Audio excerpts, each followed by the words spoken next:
Hello, my name is Randy Kojima. Medmont Instruments asked me to do this webinar on Ask Randy Anything, and I have to admit at first I was a little bit apprehensive because I don't feel like I have the answers to everything. I'm still learning about topography.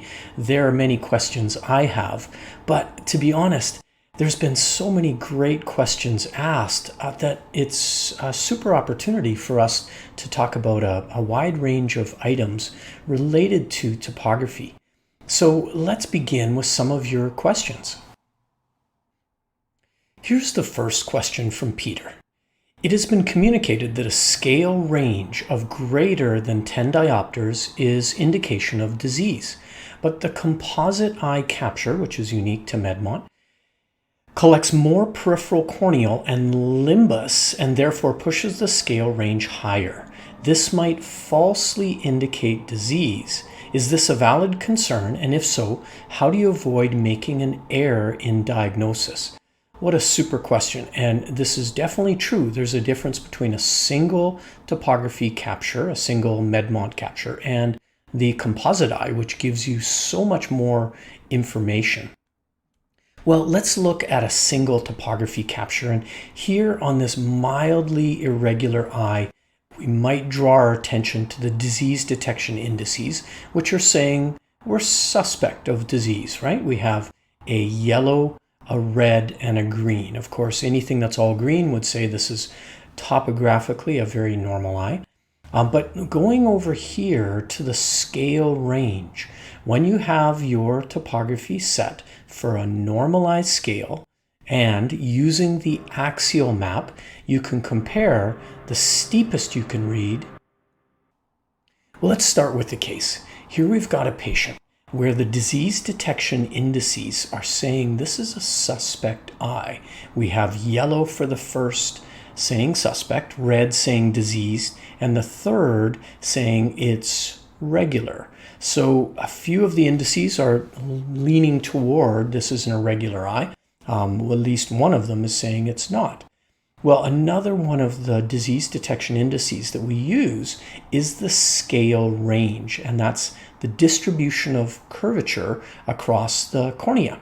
So to do this analysis, you go to an axial map, and then you set your scale to normalized, which will show the flattest we can read on the bottom of the scale, the steepest we can read on the top of the scale. And you'll notice this eye goes from approximately 36 diopters to just over 46 diopters. So this is approximately a 10 to 11 diopter scale range of power. Now, that would be indication that this is an abnormal eye. As Peter suggested, in the scale range, we're looking for eyes being normal under 10 diopters of distribution of power, and those abnormal are greater than 10. If we pick another case, here's a patient where all the disease detection indices are lit up in red, but when we go over to the scale range, this eye goes from 35 diopters to 63 diopters, so approximately 28 diopters of power distributed across this eye. Clearly a irregular cornea. So we use the disease detection indices as indication of irregularity, but also, as Peter said, using the scale range is a valuable tool as well. It's a very quick indication. Now, further to his question, if we take a single topography, you'll notice we're going to miss some peripheral cornea, especially in a deep-set eye, a patient with a small fissure, lots of eyelash shadows. We're going to miss a lot of cornea. So that may not distribute all of the analysis across the entire cornea. In this case, we look at the scale range. This eye goes from 34, almost 35 diopters up to 44 diopters. So it's approximately a 9 to maybe a 10 diopter distribution of power. So right on the cusp of what we might say is irregular. Now, when we do a composite on this same patient, we look at this scale range and we go from 33, almost 34 diopters up to 44 diopters. So we're definitely at that 10 diopter range of scale. So you can see that the composite is going to include much more of that peripheral data, as Peter suggested, and therefore can we trust it as a way of analyzing irregular corneas or diseased eyes? Well, the recommendation is if you want to use the scale range, you really have to use a single capture. The studies that were done that looked at scale range were all based on smaller analysis areas. They didn't at the time have a composite eye capture. So if you're doing a screening on a patient for are they irregular, are they diseased, you want to use a single capture. The composite is great when you're trying to build a specialty contact lens or you really want a lot of that peripheral data for a specific reason. You don't need a composite when you're doing just a simple analysis, a simple screening of the eye. So again, use the single map captures for doing your assessment of is this a diseased or regular corneal shape. You also get a little more detail on the type of astigmatism in the center just because the composite map is including so much more peripheral information. So basic analysis from your single capture. What I do with all of my topographies when we have the goal of fitting a specialty contact lens is something called the advanced capture. This is where we would take 2 maps on the visual axis, 2 maps on the geometric axis, and then 1 map in each of the principal directions. And this is to fill in your composite eye capture. Now, why do I do that? Well, more maps average to create the composite will likely give us a more accurate interpretation of eye shape. Doing the additional 2 maps on the visual axis and 2 maps on the geometric axis, they can be used both as screening topographies, but they can also be used when you're doing subtractive analysis, comparing pre-ortho-k to post-ortho-k. Knowing what the powers are along the visual axis is important. When you're building a lens based on understanding where it may want to decenter, the geometric axis or geometric capture is very valuable. So I like to have all of these maps up front, and I may not use them all, but I'll certainly use them to merge into a composite capture. So simple screening, you don't need to do all this. But if you're starting an ortho-k case, if you're starting a irregular corneal case, you want to build a corneal GP, you want to build a scleral, you want to build some kind of specialty lens for the patient, then the more maps you take, the better. And the visual axis capture tells you the powers the patient is actually looking through, the visual axis. Then the geometric capture tells you where the eye is displaced in relationship to the visible iris.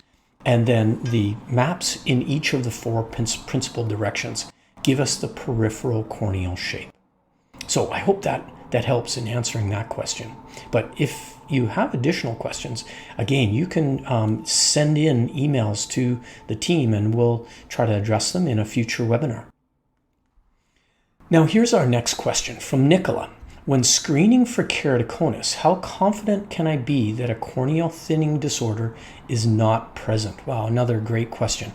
Can we use the Medmont topographer to tell us definitively, does this patient have a diseased eye? And as we said, the disease detection indices here will give us indication of if the anterior surface is over the threshold of abnormal in terms of shape. Certainly looking at the scale range is another one, and the overall appearance of the topography can be helpful as well.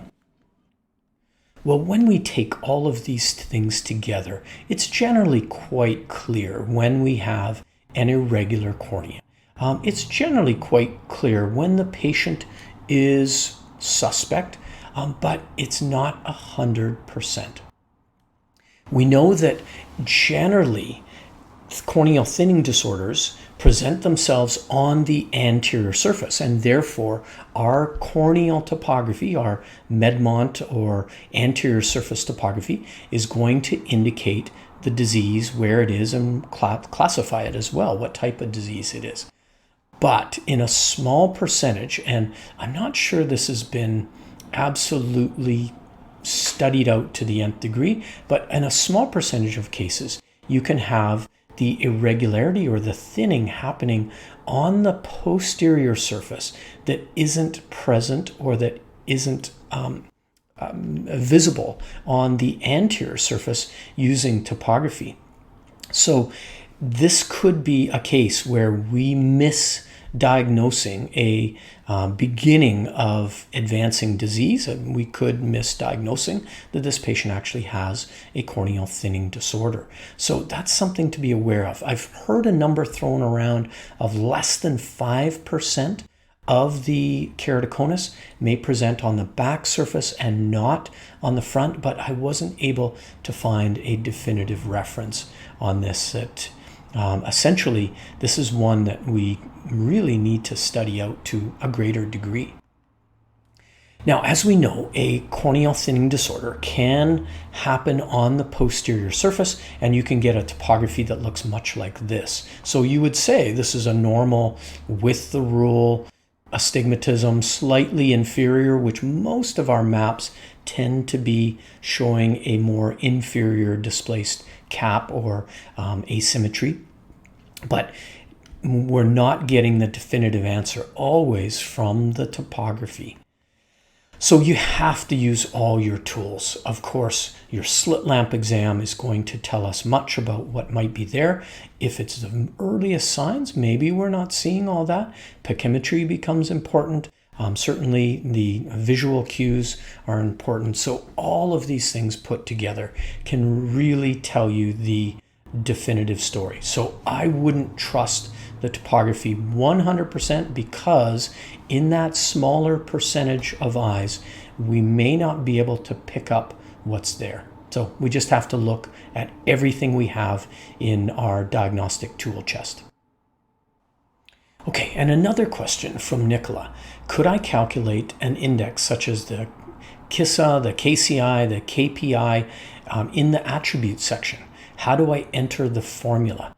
Wow, this is a great question as well. One of the cool things about Medmont is that you can actually create your own formulas, your own analysis options in the system. And the way you do that is to go to any one of the windows where your attributes are visible. And I want you to look up here at these buttons. If you want to arrange different attributes that may already be in the system, you click on this Arrange button, and that will allow you to add additional attributes here. But if you click on this one, it will allow you to create a new attribute. And that brings up this window here where you can click on New and create a brand new analysis option. The next step is to say that you want to create a calculated attribute, and that will allow you to enter your formula to create this new analysis. So that will bring up this window here, and I have to admit, I do not use this an awful lot. I usually rely on somebody who's far more mathematically inclined to create this for me. But it's on this window that you can do that. And you might require a bit of soft coding experience or a bit of understanding of how to work with software and formulas together.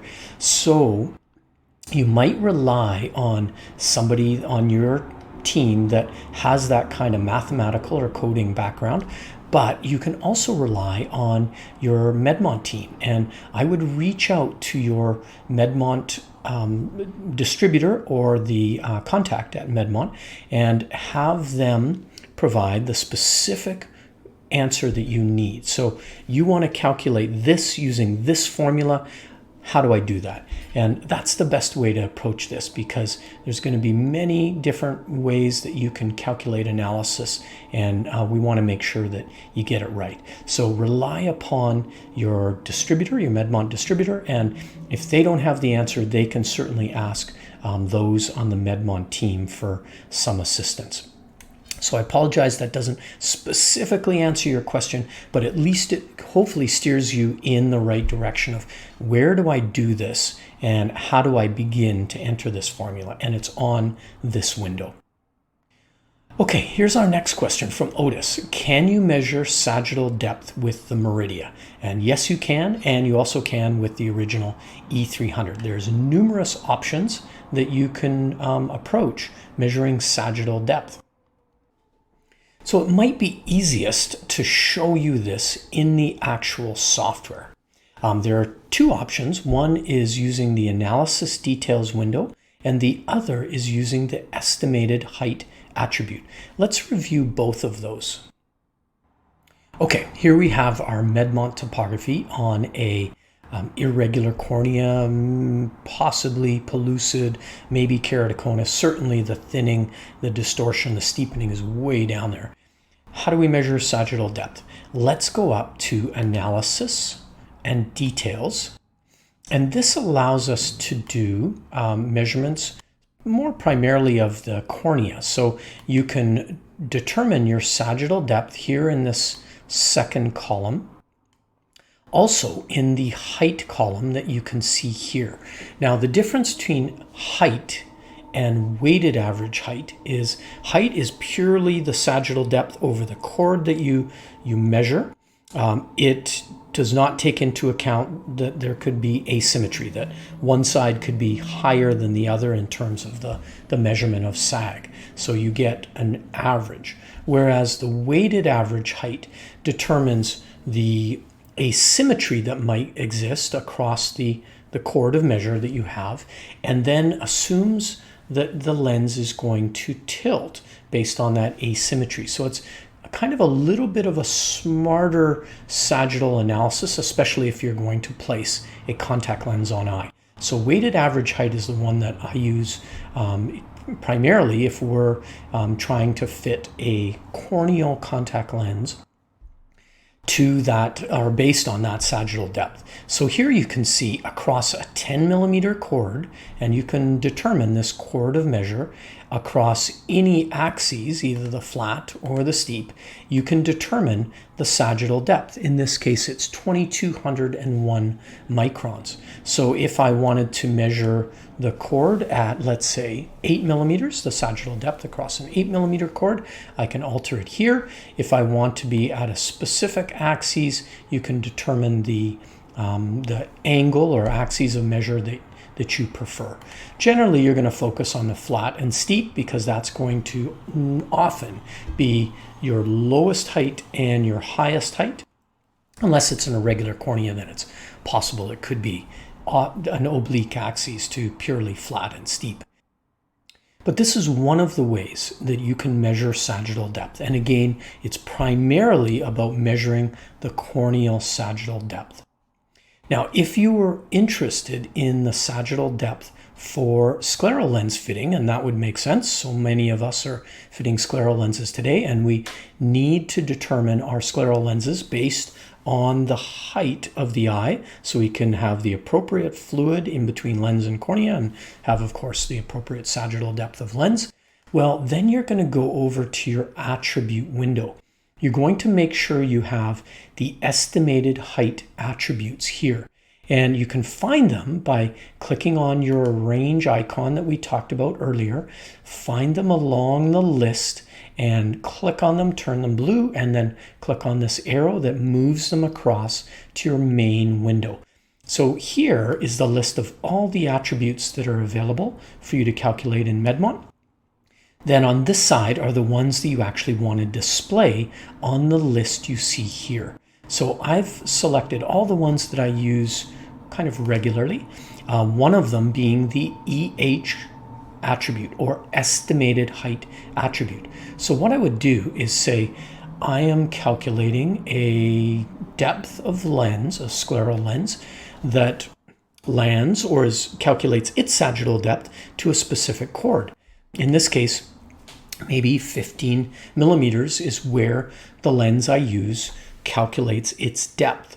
So if you set your chord at the appropriate diameter, then you get analyses across the 0-180 meridian. So you get this interpretation, then the 30-10 degree and the 150-330 degree axes. Now, why along the horizontal and not 360 degrees around? We're generally going to have more data across the horizontal meridian. Of course, lids, lashes, shadows could be a hindrance for us getting good data vertically. So we tend to focus our analysis across the horizontal meridian where we're likely to have better data. So in this case, we see that across the 0-180 meridian, the estimated height is 4,100 microns, across the 30-10, 4,168, and across the 150-330, slightly higher, 4,438. So if we were to average that out, that's somewhere in the neighborhood of a 42 or 4,300 micron eye, plus your fluid layer, depending on which your manufacturer has recommended or how you fit. We generally start with 300 to 400 microns more of fluid layer, allowing for the scleral lens to sink and settle, which is typically about 150 microns. So if we add 400 microns to our average number of about 42, let's say, or 43, 4,200 microns plus 400 microns tells us we should be fitting a 4,600 micron sagittal depth of lens.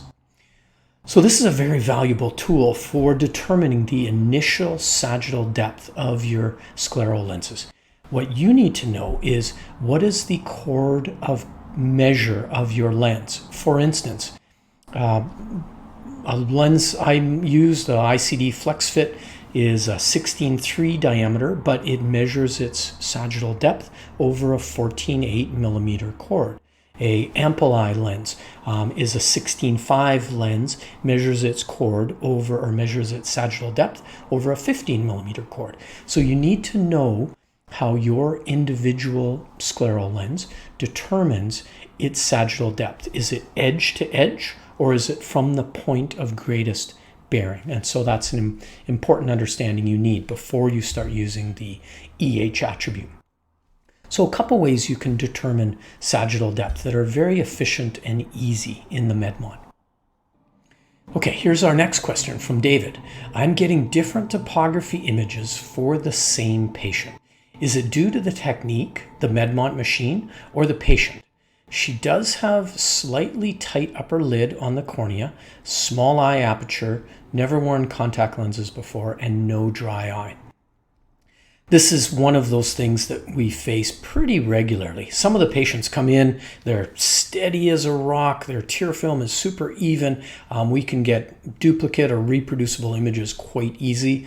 Some other patients, you think you're doing everything right, and we just have no reproducibility whatsoever. And this is one that I think we're all going to struggle with. Now, here are the images that David sent in. A great opportunity to have a look at what he's seeing. And you'll notice that no two topographies are really alike here. There's really no reproducibility as he suggests. So which one would we pick if we had to pick just one? And I don't know what I would choose here. I don't like the fact that there isn't more reproducibility. Now, why is that? Well, let's look at the placido reflection. When this happens, best to uncheck the color on the display window so that you can have a look at your placido. And you can see a few little imperfections in the ring reflection in the photokeratoscope image. Well, let's look at each. Here we have a first topography where you can see a bit of a tear film breakup here, and centrally it's looking okay, but this is the kind of thing that can create a false topography or create topographical error. So one of the things to look for. If we go to the next image, you can see tear film breakup here, a little bit of a wave here, a little bit of distortion down here. Essentially, it's looking okay, but there are some areas of tear film breakup. Here's image number 3, and it looks like maybe something here, a little bit of a wave in here. So there is some imperfection, or the fluid layer isn't completely even. Let's go to our next image.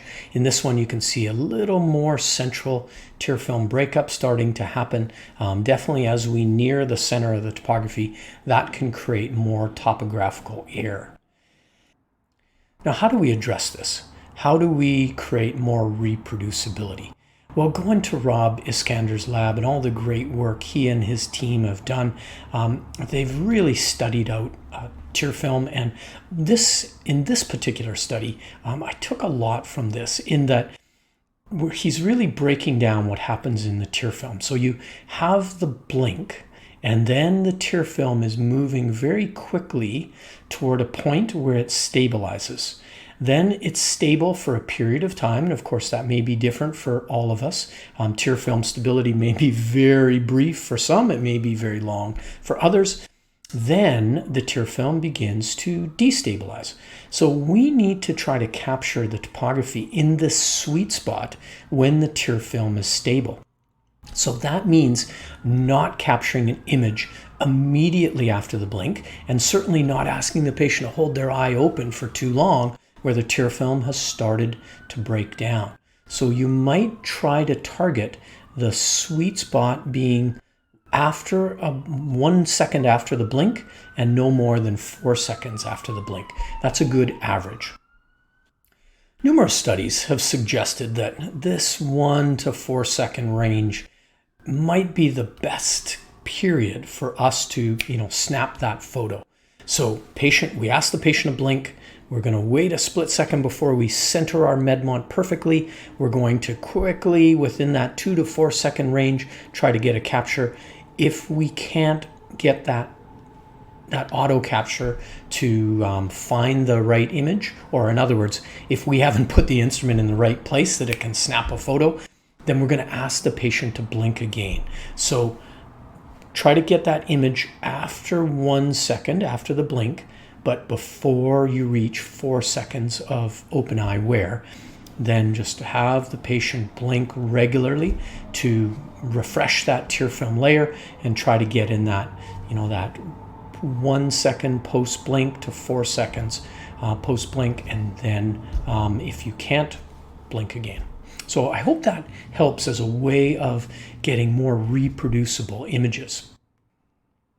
One of the great tools in Medmont is the TFSQ analysis, which really highlights the Iskander work and the work of many to understand the tear film. If you look at what happens immediately after the blink, the tear film moves towards stabilization. Then it's stable for a period of time between 1 second post blink and just after 4 seconds post blink. Then it begins to destabilize, and we're getting more and more breakup on the surface. So if we start this video, you can see how stable the tear film is. Then it reaches that 5 second mark, and then the areas of distortion start to increase. We start to have more tear film breakup.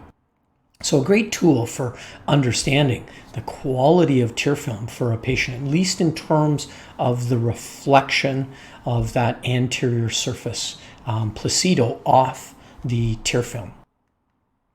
Now, when you're doing capture, don't put the instrument right over the center when you're not happy with what you're seeing. In other words, don't center the Medmont with the green crosshair and the red distance line. When you are seeing tear film breakup, when the reflection looks poor, when the fissure size is small, what we want to do is ask the patient to blink, then get that instrument in position within that 1 to 4 seconds post blink. Then we're going to back the instrument up. We're going to zoom in, make sure we have a good capture. We'll save it, we'll select it if we do. If we're not happy, we're going to clear images and start over. Ask the patient to blink. wait a split second, try to capture within that 1 to 4 seconds, and then if we can't, we're going to ask the patient to blink again. We're going to start that process over. So hopefully that will also be helpful as a way of trying to collect more reproducible maps. Ultimately, this is what we're trying to get to as a capture. Large fissure size, rings pushed to the far periphery, eyelash shadows minimized, and the rings all appear parallel and even to each other. And you just do the best you can. Of course, you're dealing with a dynamic fluid layer. There may be patients that we can't achieve a really high reproducibility, but if you use some of these tools, you do the best you can, and if necessary, you pick the least bad of the images that you have to try to build your lens from. But making sure the tear film layer is as smooth as you can, that can be a helpful tool. Getting that capture in the sweet spot of 1 to 4 seconds. Use artificial tear if you have to, but we try not to load up the eye with shape on the anterior surface that isn't actually there. So if you can avoid using artificial tear, it's not a bad idea. If you have to, because the tear film breakup time is like that, then it makes sense to use it. Okay, another great question. For ortho-k fitting, is it better to have the patient look straight ahead and center the scans on the pupil, or look slightly to the left or right so the scans are centered on the cornea? And I'm a real stickler about having both a visual axis capture and a geometric axis capture, as we discussed earlier, specifically for orthokeratology. So really important questions. Now, as you know, when you capture your topography, it's along the line of sight, the visual axis, if the patient is looking right down the center of the unit. And that decenters the placido reflection to the nasal side and gives us a topography that appears with a little more blue on one side, a little less on the other side. Our topography is decentered on the cornea, more toward the nasal side. One of my mentors, John Mountford, says, you need this topography. This is important to understand what the patient is actually looking through, what powers are distributed within the pupil along their line of sight, and also what changes do we make in orthokeratology post-wear so that we can understand what the patient is looking through. So the visual axis capture is important. As I mentioned earlier, what I do is take 2 captures on the visual axis, patient looking right down the axis of the instrument on the center ring. Then I'll take a couple captures with the patient fixated a few rings toward the nose, a few rings to move that placido more on to the geometric center. So as soon as I see the placido rings appearing centered to the visible iris, then I'm going to snap that photo. And you can really see the decentration with these rings around the placido. The visual axis captured rings are definitely skewed more toward the nasal side. When we ask our patient to look a few rings in toward their nose, it could be 1, 2, or 3, then we can see we can center that placido reflection and understand the eye relative to the geometric center. So is there natural eye displacement? That's what you learn from the geometric capture. Now, how do you take these 2 captures? Very simple. For the visual axis, we're going to have the patient look right down the axis of the instrument on that center ring. For the geometric capture, what you're going to do is have the patient fixate not right down the center, but 1, 2, 3, maybe even 4 rings, depends on how high their angle alpha is. But we're going to have the patient looking in until we can see that the placido is well centered to the visible iris. So it's not that difficult to do. Either visual axis right down the axis of the instrument, or if you're taking a right eye, I'm having the patient look in toward their nose so that I'm taking out that temporally displaced fovea, moving the placido reflection more onto the geometric axis of the eye. Now here you can see in the visual axis capture, if I draw a circle around this green-yellow border where I think I'm going to find symmetric eye shape, that looks like it's pulled a little bit temporal on this nasal eye, and that's because our topography is decentered off to the nasal axis. But if you do a geometric capture, now we've centered the topography laterally. Notice there's about equal iris visible on this side as there is on this side. But when we draw our circle around that green-yellow border where our ortho-k lens will touch down, or our rigid contact lens will touch down, where's it going to find its equilibrium? And that's that green-yellow border where it finds the closest matching shape on the eye surface to the lens surface. So if you have a symmetric lens as an example, it's going to find the closest symmetric shape that it can, and that's going to be this green-yellow border. And it looks to me like the black dotted circle is a little bit more nasal than our topography is. So therefore, we might expect our ortho-k lens to want to decenter a little bit more to the nasal side. So this is the benefit of doing these different captures. Visual axis is for understanding the powers the patient is looking through. The geometric capture will tell you where the lens is likely to want to center.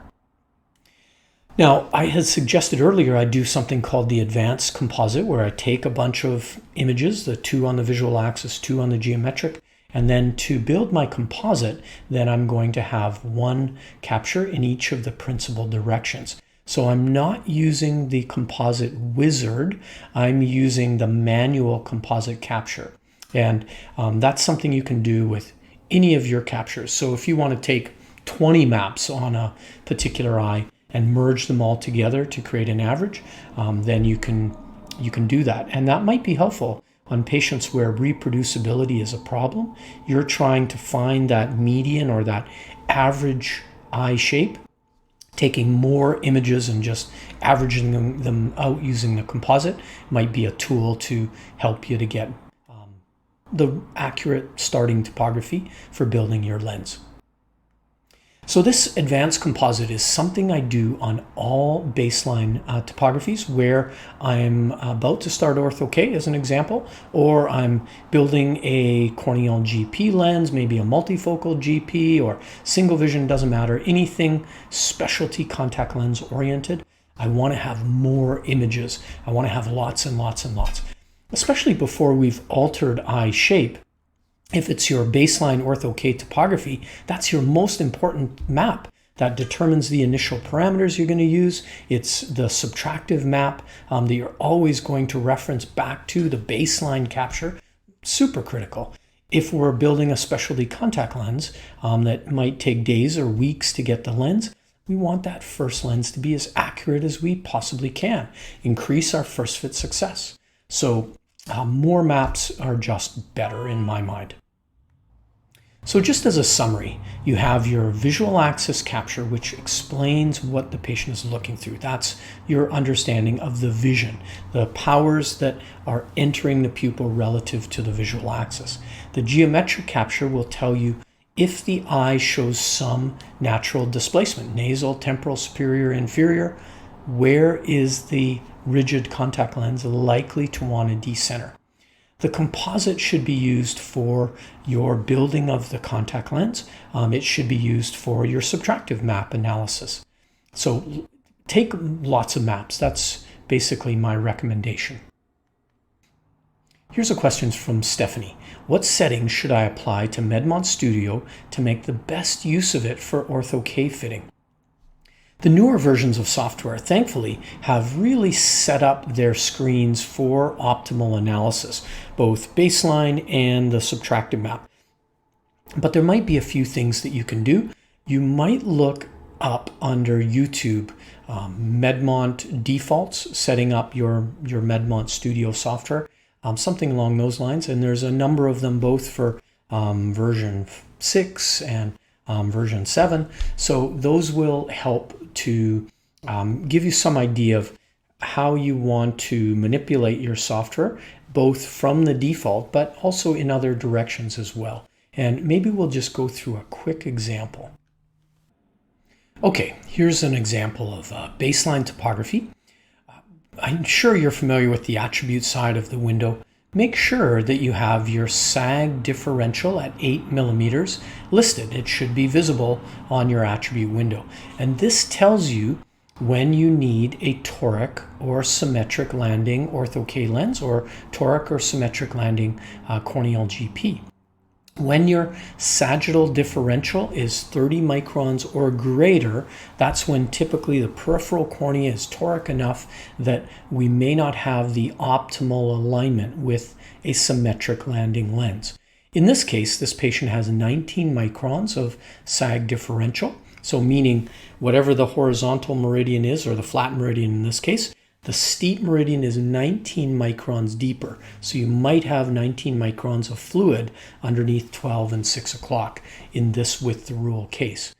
Once it gets upwards of around 30, that's when you start to see the lens more destabilize more, that it may decenter, it may be moving a little more, may not be as comfortable, and then from an effect perspective, we may not have the lens centering as well as we would like it to, and the effect as optimal as we'd like the epithelium to respond.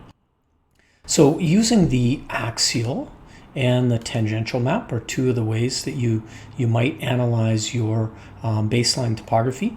Certainly to understand, is it apical or limbus to limbus astigmatism? Will it be an easy case, or limbus to limbus a little more challenging to push out the sill? So this really, the sagittal differential is the principal one that I would make sure is up on your main window. One final thing on this map is when you're doing your baseline analysis, and really any topography screening, make sure you have your normalized power, normalized scale selected. And the reason for that is it will go from the flattest it can read at the bottom of the scale to the steepest it can analyze at the top of the scale, and it gives you the most definition. If the scale is set absolute and it's maybe a 20 diopter scale, but your eye is only 4 diopters of power, you're not going to see a lot of definition.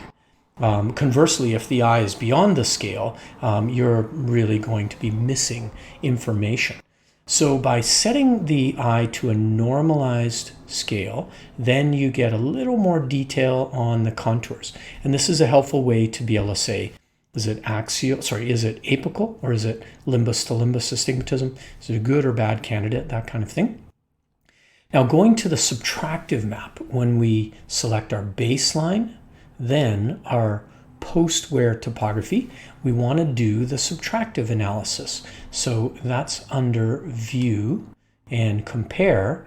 If you right-click, you can add to the quick access toolbar. The way you've seen, I've added a number of icons up here that I use most frequently, a number of analyses that you're going to click on the most. So rather than clicking on the pull-down menu to grab a specific function, you're able to right-click on that specific attribute or that specific analysis, and then it adds it to your toolbar up at the top, making you a little more efficient. So I'm going to select the subtractive analysis, the comparison function, and then that will bring up our subtractive map. Now, this is one where, as far as setting up your defaults, they're pretty much done already here. You can see that Medmont has 2 diopter, 3, 4, 5, 6 diopter scale, as well as a really extreme 10 diopter scale.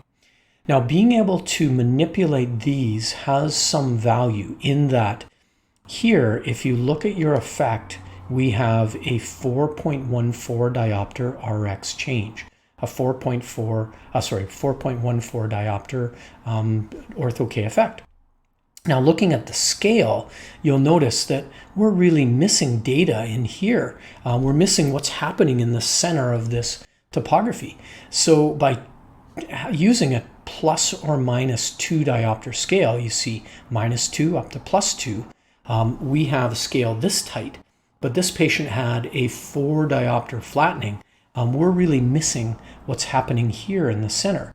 So clicking on the scale here allows us to move it up to that 4 diopter effect. In fact, I would go to the next higher so you can see if there's any high points that you might be missing or any areas that you might have even more effect than what's happening apically.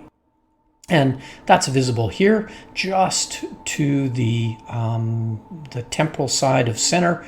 We're getting slightly more effect than 4.14. We're getting almost 5 diopters, 4.7 diopters of effect. So this is a helpful tool. It should be in all of your newer versions of Medmont where these scales automatically exist and you're just going to switch on each patient between them. Now you might default to the 2 diopter scale. That'll give you lots of pop of that big blue treatment area. But if you want more detail, you might alter it to one of those higher scales. And the same thing is true when you're doing your tangential analysis as well. Okay, our next question, another ortho-k, lots of ortho-k, which probably makes sense considering so many of us use the topography very specifically for myopia control, for ortho-k analysis. I had a perfect candidate going into ortho-k with -2 diopters, sphere in both eyes. As time has gone on, she has developed cylinder, plano -175, axis 180, with perfect topographies, meaning probably bullseye topographies. What do I do next? So we've induced this astigmatism. Why? And how do we fix it? Well, here is the topography that was sent in, and you can see it looks like a relatively straightforward case, mostly apical astigmatism, maybe arguably a little more limbus to limbus. It's a composite map, and that red vertical meridian seems to extend a fair ways across the eye. So that could be the culprit here. Looking at the post-wear map, you notice we're really not sphericalizing the central cornea. Notice these hot areas pushing toward the center. The astigmatism is really still there, and that's what Judy's describing. Our subtractive side shows us a blue treatment zone that's reasonably well centered, maybe a little bit low, but otherwise well centered. But we're not getting a great deal of effect across that steep axis. So when we look at the K readings, baseline, we're about 1 diopter of corneal astigmatism. Post-treatment, we've doubled the corneal sill. So it makes sense that the patient was manifesting so much astigmatism. 175, I think, was what was noticed or noted. So how do we address this? Well, one of the first things you gotta check is if you have an optimal landing 360 degrees around. If you've got a lot of fluid across one meridian, then, especially under the alignment zone is what I mean specifically, then the lens can be rocking back and forth. It can be decentering. We're not creating good hydraulic force. We're not trapping in that reservoir, this reservoir here, to create an optimal effect. So here you notice with the toric on this patient, same eye, we're able to create 360 degrees of alignment and trap that fluid layer in there, hopefully to create better effect. But maybe just as importantly, to create better centration, and maybe we'll benefit from getting better comfort as well. So check the alignment. If the fluorescein pattern shows a lens that really lacks good 360 degree alignment, if you're seeing a channel where the fluid is very obvious, where the depth of the lens needs to increase, we need more toricity, or it could be needing less toricity if we've overshot the toricity, but you have to figure out if we need to alter the alignment zone. So that's one of the things that we might check.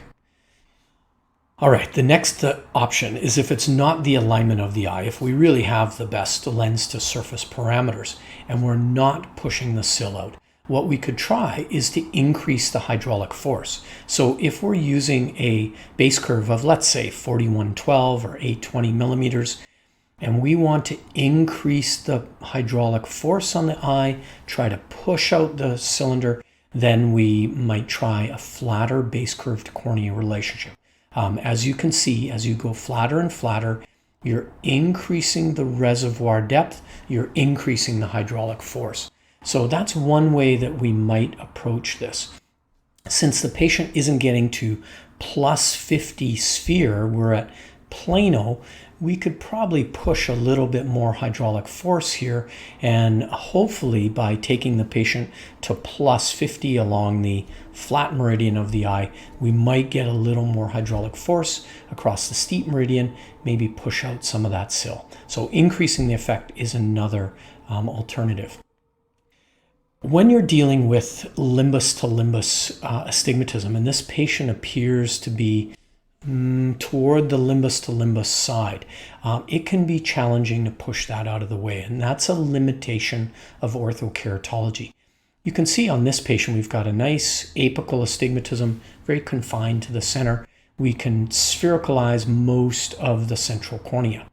Here, where you have limbus to limbus, the red and hotter contours running farther across the eye surface on the steep axis, and then that makes it tougher to push that out of the way. So this is one of those limiting factors of orthokeratology, and one that we have less control over. So it may be this is as good as it gets, but we'll try to check that alignment. We'll try to increase the hydraulic force, see if one of those two things or both can help with this case. So just to summarize this important question, because it comes up all the time, flatten base curve, improve the peripheral alignment, or another option that we haven't talked about is go to a truly toric back surface. So you have a toric landing to keep the lens on axis, but also toric base curves to create a toric hydraulic force. So you have one hydraulic force across the flat meridian, you have a completely different and stronger hydraulic force across the steep meridian. So this involves a fairly custom lens. Question from Diane: how do I troubleshoot the MoonLens with either Medmont or the KATTCloud platform? I might direct you, Diane, to either the Precision Technology website. There's a number of videos on using both the topographer, Medmont, for ortho-k topography, but also linked with the MoonLens software. So that's an option.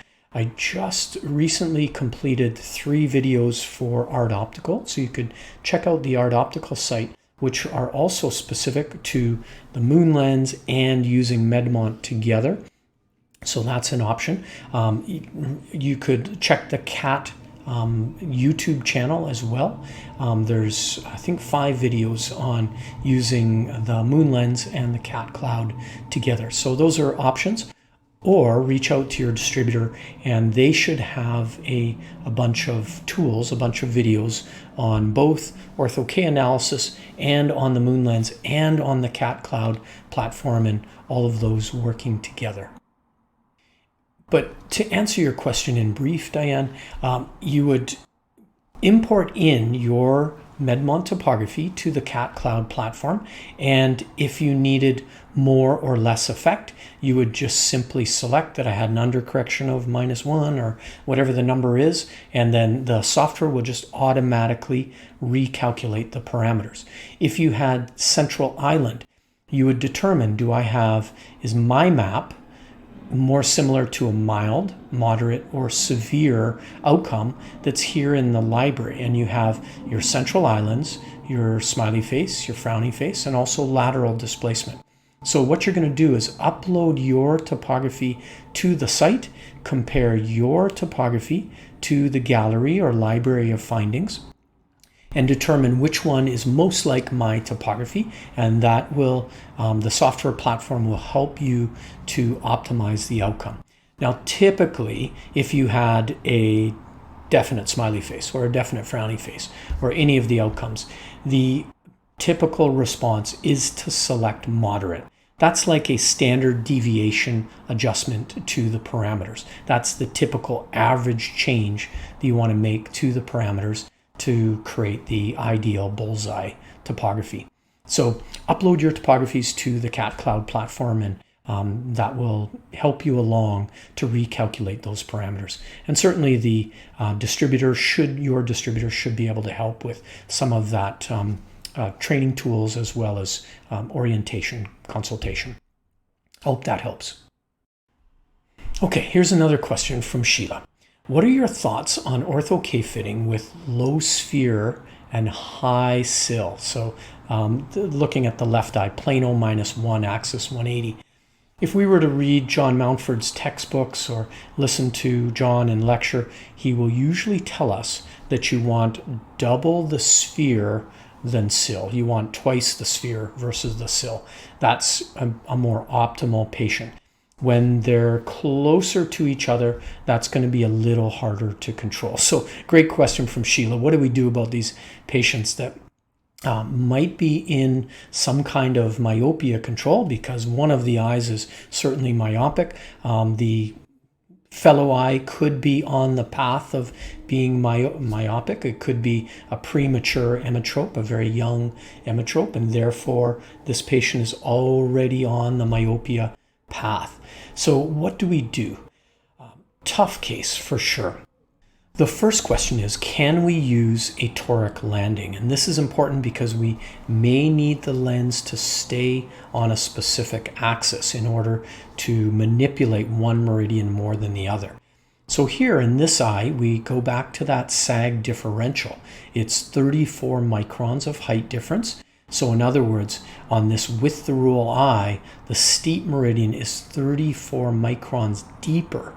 We can therefore create a toric. Remember, anybody 30 microns or greater, you can generally fit a toric and have improved landing, improved alignment, improved centration, comfort, all those things. Now, if we were to fit this patient with a symmetric landing, a non-toric lens, and build our lens to create a small half diopter effect. Remember that our sphere is plano, our sill is -1, so we don't want to take the patient too far into the plus by pushing too much effect across the flat meridian. So you'd have a very subtle reservoir, almost nothing. So from center to periphery, very little hydraulic force being created across the flat meridian. Across the steep meridian, we're going to need a fair amount of effect because we need to eliminate that -1 plus maybe a little bit of overshoot.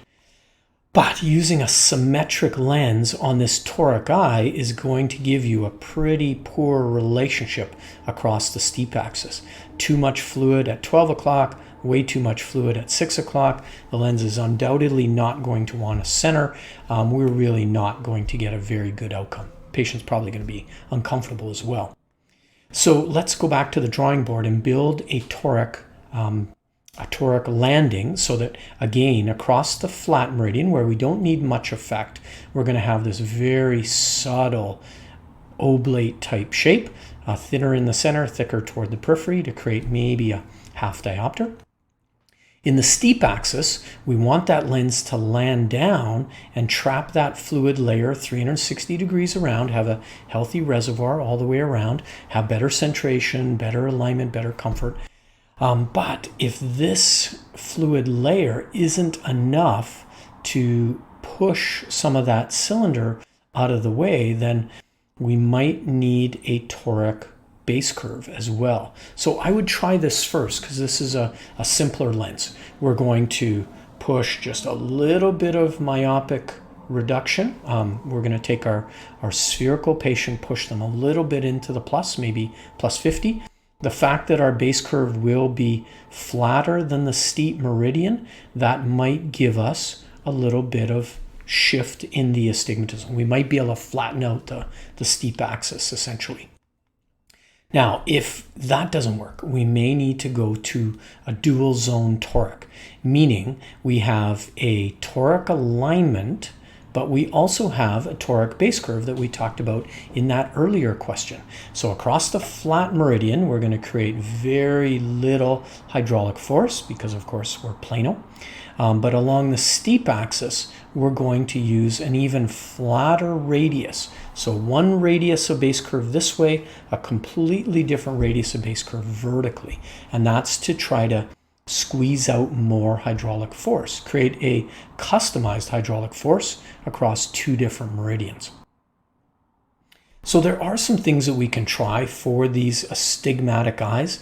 Pretty tricky, I will say. I feel like the hardest patient to fit in ortho-k, or at least the least predictive in ortho-k, is what we do for the astigmatic meridian and whether we can move it and control it in a desirable fashion. In other words, I think we're able to manipulate the myopia much easier in ortho-k, but astigmatism is less predictive. Sometimes we can do it, sometimes we leave half of it there. Sometimes we leave 100% of it there. Sometimes we even increase it, like in that case that we evaluated earlier. Another great question from Sheila. Is there a way with the lens design to increase peripheral plus and create a bit more myopia control than the one diopter in one meridian only? So can we up the hydraulic force along one single meridian? In that last example I showed you where you're creating a dual zone toric, that's the way to address this. You would need to have a fairly toric eye so that we could make a toric landing and keep it rotationally stable. Then we could use that toric base curve to try to create those two hydraulic forces. So Sheila's getting at exactly the right point. We need different hydraulic forces. How do we create those different forces? And that's with a dual zone toric. Toric in the landing, toric in the base curve. Now, another benefit is using smaller optic zones, and two modern designs that I've been involved with, the Be Free and the MoonLens, they allow us to squeeze down that optic zone, that move that reservoir farther in to create more effect over a smaller surface area. So by using smaller optic zones, that's often a way that we can manipulate the epithelium with a bit more control. So that would be something we might try as well. Not go with a 6mm optic zone, but use a 5.5mm. Another great question from Sheila. We sometimes push jobs through the lab with questionable eccentricity, like this case. Could you tell us if we are creating issues for the lab in doing this, and how serious is eccentricity that is outside the recommended values in predicting lens success? Great question. Eccentricity has an important role. John Mountford, again, I'll go back to the godfather of ortho-k, or the godfather of modern ortho-k. He explained to us that there are a number of factors that determine candidacy. The radius of the eye, the steeper the cornea, the better the potential. The higher the eccentricity, the better the potential. And really those are the two dominant forces, or dominant factors. But then the third would be the size, the lamellar fiber length, the size of the eye, and it plays much less of a role. So the bigger the eye, the more you can manipulate ortho-k effect in John's work. But the steepness of the cornea, the radius of the eye, and the eccentricity are really the two most important. Now, here we have a patient, 43-37, fairly median in radius. Eccentricity 0.65, that's pretty normal for a Medmont topography. So how do you use those together to understand the candidacy of a patient?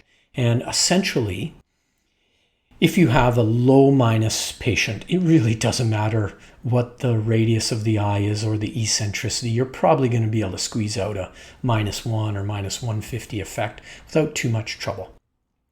If you have a patient who's -4, 5, or 6, and you have a median radius eye and a eccentricity that's slightly lower, maybe 0.5, that could be a problem for predictability. That could be a little tougher of a case. You may not be able to achieve the myopic reduction that you hope for. If you're shooting for a -8 myope and you've got median cornea and median eccentricity, then forget about it. It's just not going to be possible to move the cornea enough, or at least your chances are fairly low. So when using eccentricity, think about the RX change. If it's incredibly low, eccentricity probably doesn't matter. If you have a high myopia that you need to squeeze out, you need all the factors working in the variables working in your favor. Steep cornea, high eccentricity. So median with your Medmont is 0.67. When I looked at, I think it was about 300 or 400 eyes, we found the median eccentricity on the flat meridian was 0.67. In a corneal topographer that has a smaller surface area of coverage, the median E-value might be more like 0.5 because it's not measuring as far out as a Medmont might. So you might see different numbers in the literature that way. But for Medmont users, median eccentricity is 0.67 roughly. 0.65 is pretty average. So that's one of the tools that you can definitely use for determining should we go or no go with a patient in ortho-k.